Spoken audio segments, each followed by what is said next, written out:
This Soviet training develops muscles insanely. Did you know that some of the world records established by Soviet weightlifters still stand today, more than 30 years later?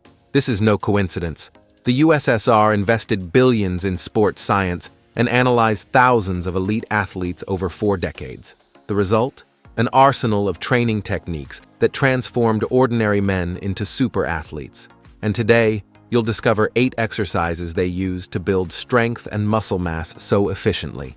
Methods that were kept secret for years and that you can apply to your own training even today. Before we begin, please tell us through the comments your name and the city from where you're watching our content. We'd love to know. Exercise number 1. Dips. Dips were one of the pillars of Soviet strength training, especially for gymnasts and weightlifters. This exercise was seen as essential for complete upper body development, and it's not hard to understand why. The benefits of dips are impressive. This exercise intensely works the chest, especially the lower portion, the triceps, and the shoulders simultaneously.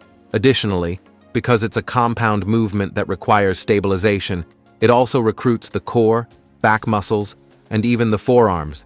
What makes this exercise particularly valuable is the ability to overload the muscle with your own body weight, something the Soviets valued greatly for increasing functional strength. To perform it correctly, start by positioning yourself on the parallel bars with your arms extended. Keep your shoulders down and away from your ears. Slightly lean your torso forward to emphasize chest engagement. Bend your elbows in a controlled manner until your shoulders are at the same level or slightly below your elbows. The secret lies in the controlled eccentric phase, something the Soviets placed great importance on. Push yourself up forcefully until returning to the starting position, but without fully locking your elbows at the top.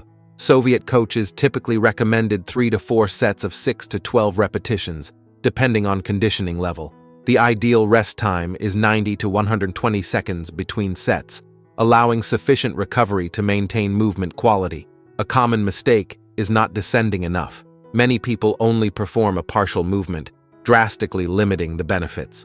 Another frequent error is arching the spine too much or swinging the body to create momentum, which takes tension away from the target muscles and can overload the shoulders. This exercise is contraindicated for people with shoulder, elbow, or wrist injuries.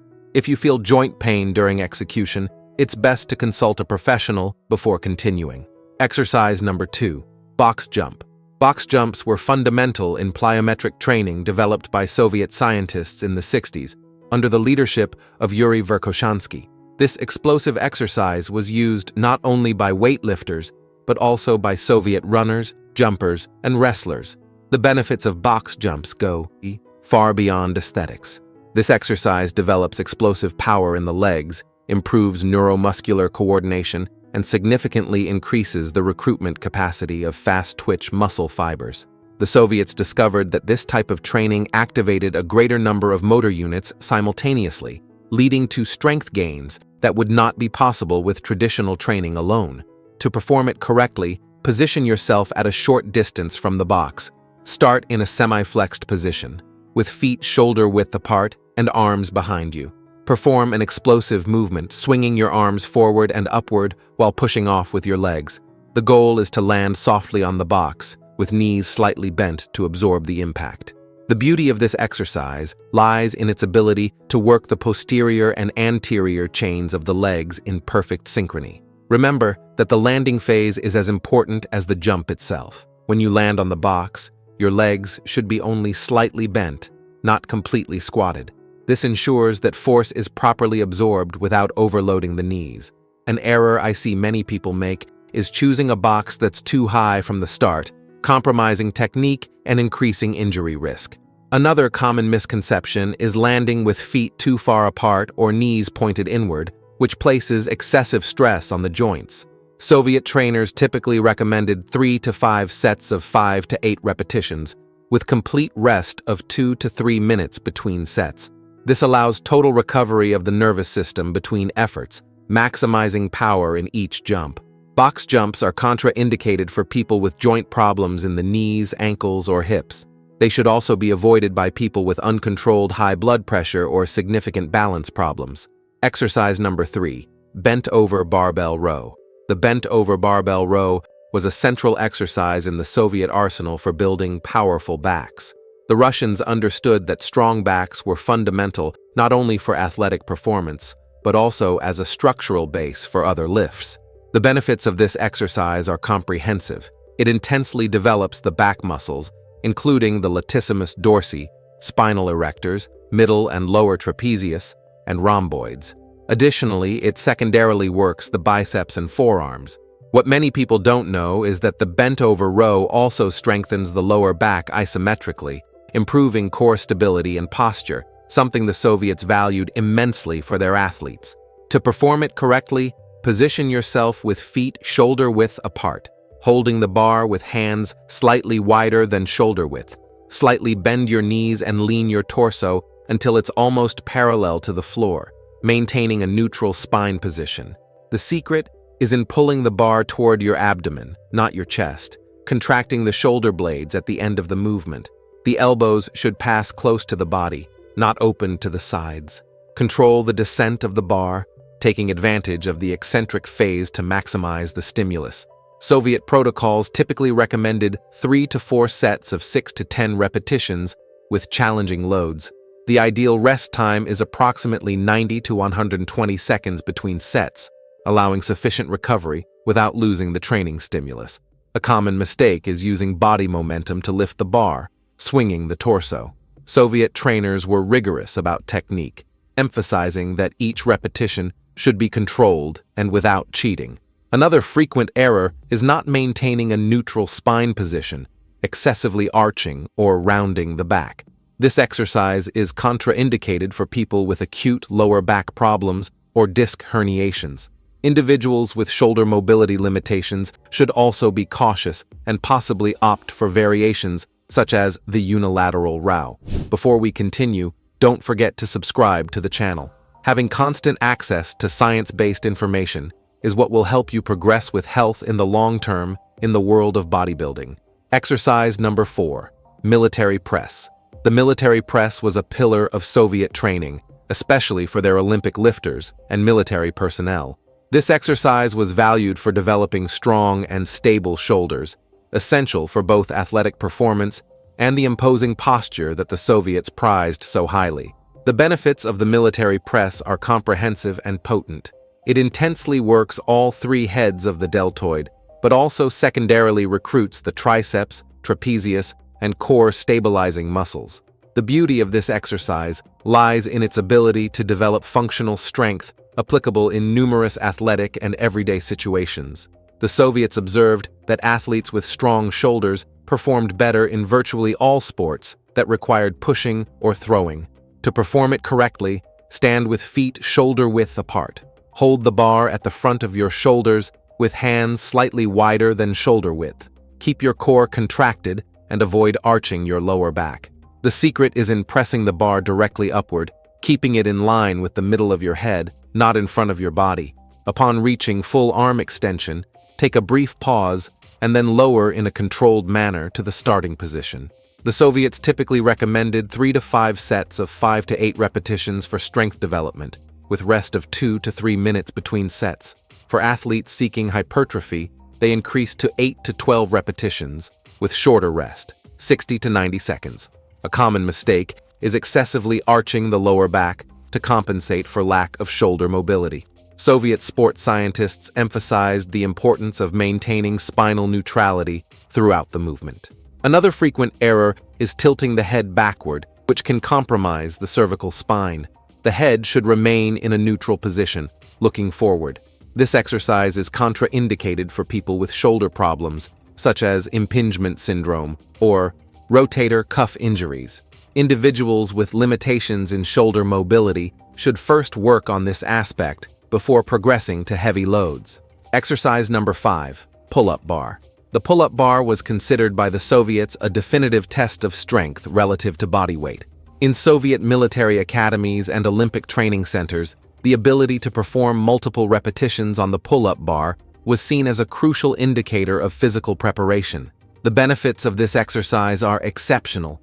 It intensely works the latissimus dorsi, biceps, forearms, and upper back muscles such as trapezius and rhomboids. What many people don't realize is that the pull-up also significantly recruits the core for stabilization during the movement. The Soviets valued this exercise for its ability to develop functional strength applicable in real situations, as well as improving the strength-to-weight ratio, crucial for elite athletes. To perform it correctly, grab the bar with hands slightly wider than shoulder width, with palms facing away from the body. Start in the extended arms position. The secret is in pulling yourself up by initiating the movement with shoulder blade retraction, not with the arms. Imagine that you're pulling the bar toward your chest, not just lifting your body. Continue until your chin passes the bar, keeping your gaze forward and avoiding throwing your head back. Lower in a controlled manner, taking advantage of the eccentric phase to maximize the stimulus. A common mistake is using swinging or body momentum to complete repetitions. Soviet trainers insisted on clean, controlled movements. Another frequent error is not completing the full range of motion, both in the ascent and descent, which significantly limits gains. This exercise is contraindicated for people with shoulder or elbow injuries or serious spine problems. It can also be challenging for beginners or overweight people, who can start with assisted variations until developing sufficient strength. Exercise number 6. Bench press. The bench press was considered by the Soviets one of the fundamental exercises for developing upper body strength. While in the West, this exercise was often associated only with aesthetics, Soviet sports scientists valued its impact on functional strength and overall athletic performance. The benefits of the bench press are broad and significant. This exercise intensely works the chest, mainly the central portion, while also recruiting the anterior deltoids and triceps as secondary muscles. A frequently neglected point is that the bench press also requires great stabilization of the core and shoulder blades, contributing to a more solid body structure. The Soviets noticed that athletes with strong pectorals had advantages in combat sports, throws, and movements that required pushing. To perform it correctly, lie on the bench with feet firmly planted on the floor. Position the bar directly above your eyes when it's in the rack. The grip should be slightly wider than shoulder width. The secret is in shoulder blade retraction. Even before taking the bar off the rack, retract your shoulder blades and press them against the bench. This creates a stable base and protects your shoulders. Lower the bar in a controlled manner until it lightly touches your chest at nipple height, keeping elbows at approximately a 45-degree angle to the body, not opened at 90 degrees. Push the bar upward in a straight line until arms extension, without fully locking the elbows. A common mistake is excessively arching the lower back to create a false chest. Soviet trainers emphasized the importance of maintaining contact between the lower back and the bench, allowing only for the natural curve of the spine. Another frequent error is bouncing the bar off the chest, which reduces muscle stimulus and can cause injuries. The typical Soviet protocol included 3 to 5 sets of 5 to 8 repetitions for maximum strength, with rest of 2 to 3 minutes between sets. For hypertrophy development, trainers adjusted to 3 to 4 sets of 8 to 12 repetitions, with rest of 60 to 90 seconds. This exercise is contraindicated for people with acute injuries in the shoulders, elbows, or wrists. Individuals with a history of shoulder dislocation should be cautious and possibly opt for variations such as dumbbell bench press, which allows for more natural joint rotation. Exercise number 7, barbell squat. The barbell squat was considered by the Soviets as the backbone of any serious training program. They called this exercise the king of all exercises, due to its ability to develop total body strength and stimulate systemic muscle growth. The benefits of squatting are extraordinary and comprehensive. It intensely works the quadriceps, glutes, and hamstrings, but also strongly recruits the spinal erectors, the core, and even the upper back muscles for stabilization. A fascinating aspect discovered by Soviet scientists was that heavy squatting stimulated the natural production of testosterone and growth hormone more than any other exercise, creating an anabolic environment that benefited muscle growth throughout the entire body. To perform it correctly, position the bar on the upper part of your back, supported on the trapezius muscles. The feet should be slightly wider than shoulder width, with toes slightly pointed outward. The secret is in initiating the movement by flexing the hips first, as if sitting in a chair, keeping the chest up and gaze forward. Descend until your thighs are parallel to the floor or slightly below. keeping the knees aligned with the toes. Push yourself up through the heels, not the toes, keeping the core contracted throughout the movement. The Soviets typically recommended 3 to 5 sets of 5 to 8 repetitions for strength development, with rest of 2 to 4 minutes between sets. For athletes seeking muscular endurance, they increased to 3 to 4 sets of 12 to 15 repetitions with shorter rest. When you include squats in your routine, a valuable tip is to pay special attention to breathing. The Soviets taught their athletes to take a deep breath at the beginning of the movement, hold the air during the descent and initial phase of the ascent, and exhale only when passing through the most difficult point of the movement. A common mistake is letting the knees collapse inward during the ascent. Soviet coaches emphasized that the knees should follow the same direction as the feet throughout the movement. Another frequent error is excessively leaning the torso forward, which transfers the load to the lower back and increases injury risk. This exercise is contraindicated for people with acute knee, hip, or lower back injuries. Individuals with mobility limitations should first work on this aspect before adding significant load. Exercise number 8, conventional deadlift. The deadlift was revered in Soviet training programs as the ultimate test of raw strength. This exercise was the cornerstone in the training of legendary Soviet weightlifters such as Vasily Alexeyev and Yuri Vlasov, who dominated international competitions for decades. The benefits of the deadlift are unmatched. This exercise works virtually all major muscle groups in the body, with emphasis on the posterior chain, hamstrings, glutes, and spinal erectors. What makes this exercise particularly valuable is its ability to develop functional strength, applicable to virtually any activity that involves lifting objects from the ground. The Soviets observed that this exercise strengthened the lower back more effectively than any other, helping to prevent injuries in other lifts and in everyday activities. To perform it correctly, position yourself with feet shoulder-width apart, with the bar over the middle of your feet. Squat down and grip the bar with hands shoulder-width apart, one in pronation and the other in supination for the alternated version, or both in pronation for the conventional.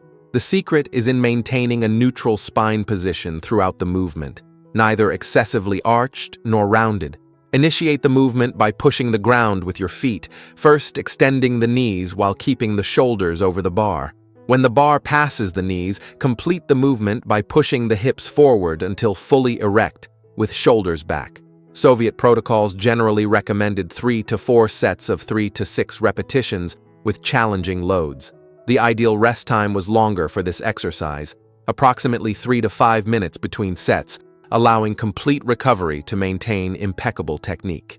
A common mistake is trying to lift the bar primarily with the back, instead of utilizing the legs at the beginning of the movement. Soviet trainers insisted that the deadlift began as a leg movement and ended as a hip movement, with the back always acting as a stabilizer. Another frequent error is letting the bar move away from the body during the lift, which increases leverage and stress on the lower back. This exercise is contraindicated for people with acute lower back problems, disc herniations, or posterior chain injuries. Individuals with hip mobility limitations should also be cautious and possibly opt for variations such as the sumo deadlift, which requires less hip flexibility. If you enjoyed this and also want to discover 11 mistakes that most people who train still make and that unfortunately throw all progress in the trash, we've left a video appearing right now on the screen showing each one of them better. Don't miss it. Thank you for watching until here, and may God bless you, my friend.